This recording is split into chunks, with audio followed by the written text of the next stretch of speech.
السلام علیکم ورحمۃ اللہ وبرکاتہ۔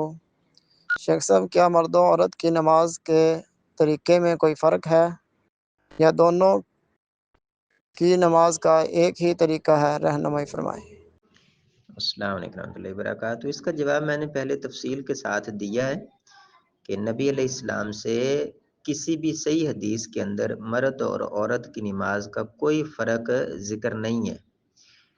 آپ صحیح بخاری پڑھ لیں، صحیح مسلم پڑھ لیں، حدیث کی جو دوسری کتابیں ہیں وہ دیکھ لیں، تو وہاں پر محدثین نے کوئی فرق نہیں کیا کہ عورت اس طرح سے نماز پڑھے اور مرد اس طرح سے نماز پڑھے۔ کسی بھی محدث نے یہ فرق نہیں کیا، بلکہ امام بخاری رحمہ اللہ نے ام درداء رضی اللہ تعالی عنہ کا عمل نقل کیا ہے کہ وہ مردوں کی طرح ہی نماز کے اندر بیٹھتی تھیں، تو لہٰذا مرد اور عورت کی نماز کے اندر کوئی فرق نبی علیہ السلام سے ثابت نہیں ہے۔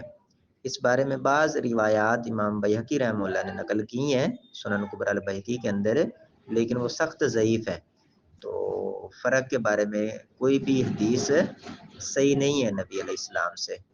اور جو پہلے کے محدثین ہیں اور مشہور محدثین جیسے امام بخاری ہیں، امام مسلم ہیں، امام ابو داود ہیں، امام ترمذی ہیں، امام احمد بن حنبل ہیں، امام مالک رحمہ اللہ ہیں، تو انہوں نے اپنی کتابوں کے اندر اس طرح کا کوئی فرق بیان نہیں کیا، تو لہٰذا مرد اور عورت کی نماز کے اندر کوئی فرق نہیں ہے۔ لباس کا فرق ہے کہ عورت کی دوپٹے کے بغیر نماز نہیں ہوتی، جبکہ مرد کی ننگے سر بھی نماز ہو جاتی ہے۔ اسی طرح عورت کے لیے حکم ہے کہ نماز کے اندر وہ ٹخنوں کو چھپا کر رکھے، اور مرد کے لیے حکم ہے کہ وہ ٹخنوں کو ننگا رکھے۔ تو یہ لباس کا فرق ہے، نماز کے طریقے کا فرق نہیں ہے۔